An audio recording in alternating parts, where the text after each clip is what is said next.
এরপরে প্রশ্ন হলো, অজু করার নিয়ম এক একজন এক এক রকম বলে, আমাদের তো অজু না হলে সালাতও হবে না, সুতরাং অজু করার সঠিক নিয়ম জানতে চাই। অজু করার নিয়ম আবার এক একজন এক এক কথা বলে, এটা আমি প্রথম শুনলাম। নামাজের মাসআলা নিয়ে অনেক মত পার্থক্য আছে, অনেক গন্ডগোল ঝামেলা আছে, অজু নিয়ে ঝামেলা আছে, আমি তো জানি না, প্রায় সবই এক। তারপরে তিনি জানতে চেয়েছেন অজুর সুন্নাত তরিকা হলো, আপনি প্রথম দুই হাতের কবজি পর্যন্ত ধোবেন, দুই হাতের কবজি পর্যন্ত 3 বার ধোবেন। এরপরে পানি নিয়ে 3 বার কুলি করবেন।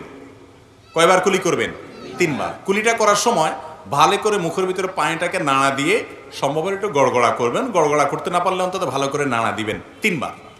3 বার নাকে পানি দিবেন। নাকে পানি দেওয়ার ক্ষেত্রে ইস্তেনসার সুন্নাত, ইস্তেনশাক এবং ইস্তেনসার এগুলো হলো সুন্নাত।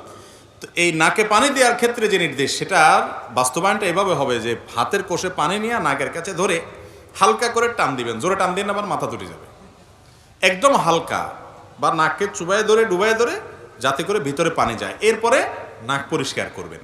এভাবে 3 বার করা কি সুন্নাত। এরপর আপনি 3 বার আপনার মুখ ধোবেন। কয়বার ধোবেন? 3 বার।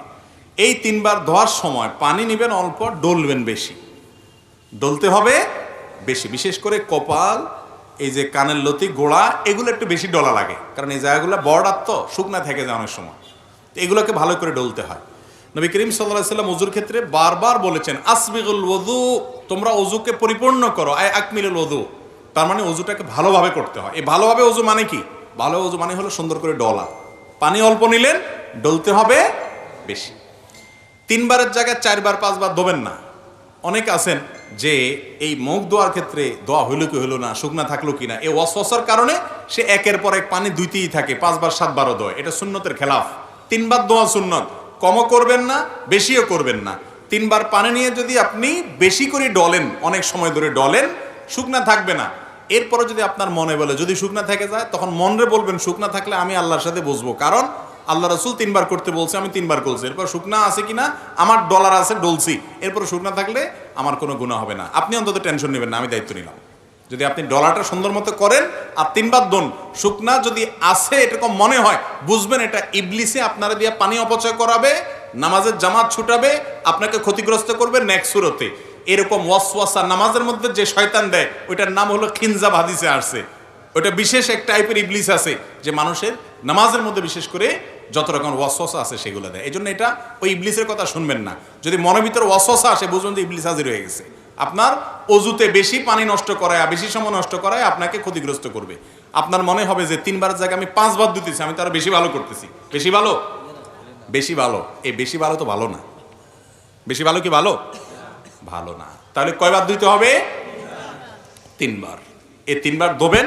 দাড়ি যদি পাতলা হয় তাহলে একেবারে গোড়া পর্যন্ত যেন যায়, এরকম পানি দিয়ে চেষ্টা করবেন আপনার গোড়া পর্যন্ত পানি পৌঁছানোর। গেল এটা। এরপরে 3 বার হাত ধোবেন। এই হাত ধোয়ার ক্ষেত্রে আগে ডান হাত ধোবেন, সবাই তো ডান দিয়ে শুরু করি আমরা আলহামদুলিল্লাহ। এই কোণ পর্যন্ত ভালো করে ডলবেন, পানি নেবেন অল্প। এরপরে 3 বার বাম হাত ধোবেন, শেষ। শুরুতে বিসমিল্লাহ বলবেন, বিসমিল্লাহ বলেই করবেন। আরেকটা জিনিস রয়ে গেছে, মেসওয়াক, গুরুত্বপূর্ণ জিনিস। অজুতে শুরুতে আপনি কি করবেন? মেসওয়াক করবেন। মেসওয়াক তো এখন আমাদের আর নাই, হারায় গেছে। কয়জনের পকেটে মেসওয়াক আছে দেখাতে পারবেন এখন? 2 জন, আর হয়তো 2-4 জন হবে। মেসওয়াক নাই।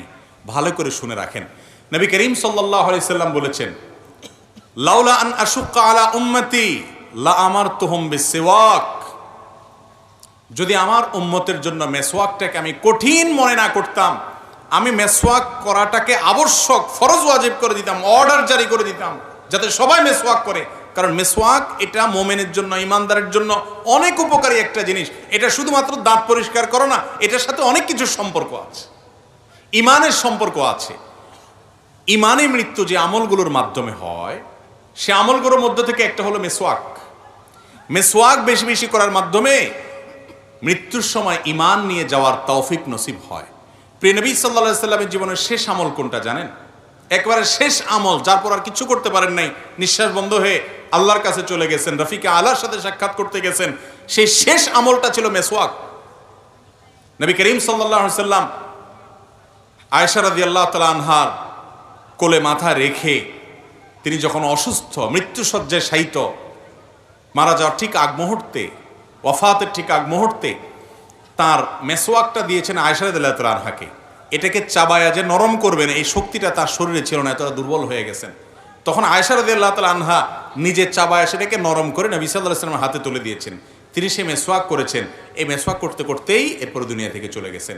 কত গুরুত্বপূর্ণ আমল হলে নবী সাল্লাল্লাহু আলাইহি ওয়াসাল্লাম জীবনের শেষ আমল এটা হয়।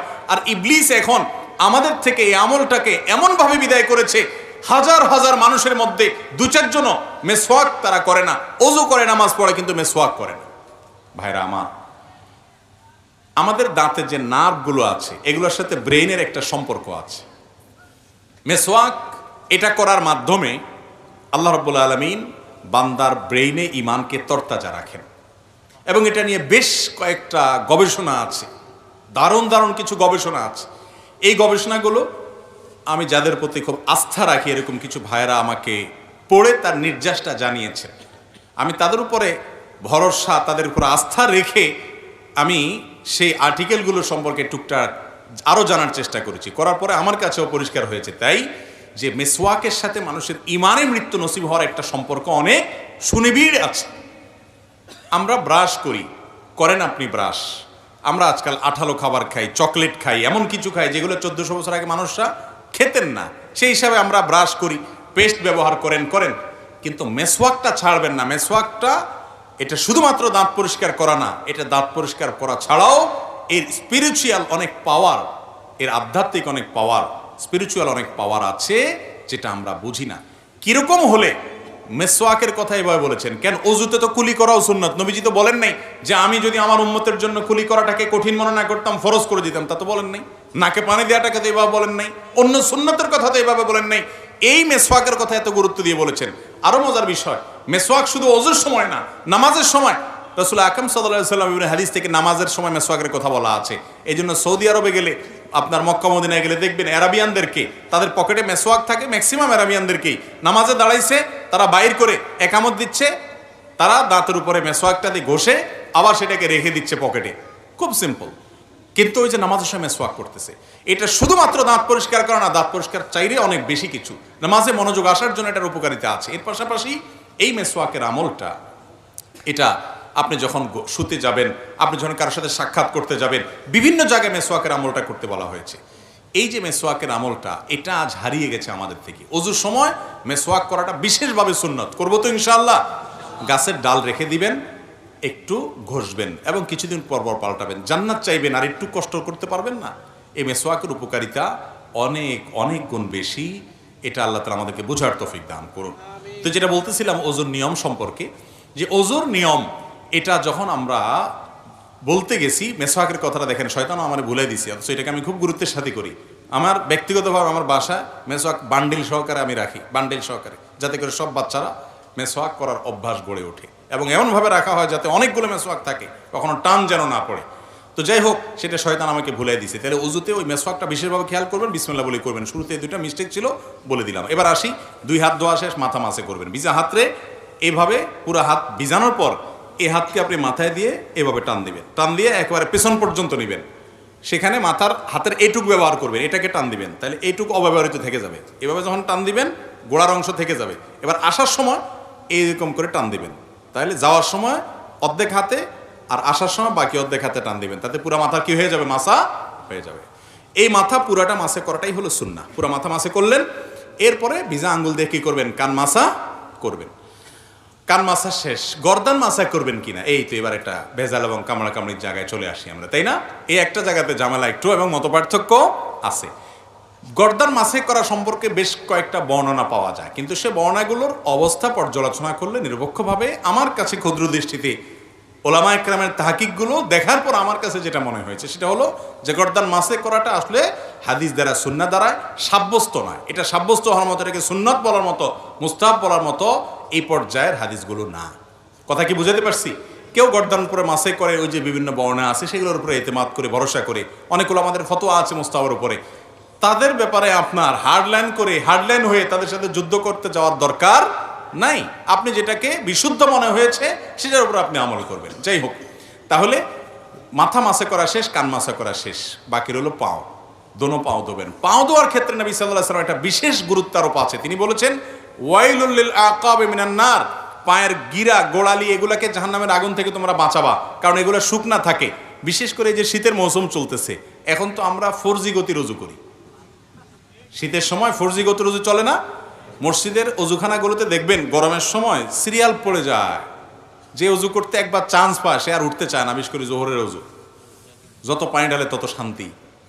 আর শীতের সময় দেখবেন যে অজুখানাতে, মাগরিবের সাথে তো অজুখানাতে কোনো মানুষই পাওয়া যায়, সবাই আসরটা দিয়া রেডিমেড একদম এসা পর্যন্ত কমপ্লিট করে, ঠিক না ভাই? ঠিক। এই যে শীতের সময় অজু আমরা তাড়াহুড়ো করি, শুকনা থেকে যায়, ত্বক শুকায় থাকে। শীতে আপনি ত্বকের যত্ন নেন, অজুরও যত্ন নিতে হবে। এই জন্য বিশেষভাবে পাও ডোলে ডোলে ভালো করে গিরা গোড়া এগুলো ধুইতে হবে, এবং চিপা চাপাগুলোতে আঙ্গুলের খেলাল করতে হবে। এভাবে যদি আপনি 3 বার ডান পাও 3 বার বাম পাও ধোন, আপনার অজু কমপ্লিট। এরপরে কালিমায়ে শাহাদা পাঠ করেন, আল্লাহ রাব্বুল আলামিন ইনশাআল্লাহ বিইذনিল্লাহ এই অজুর মাধ্যমে আপনার জান্নাতে যাওয়াকে সহজ করবে। বুঝাতে পারছি? তাহলে এইভাবে অজু করতে হবে।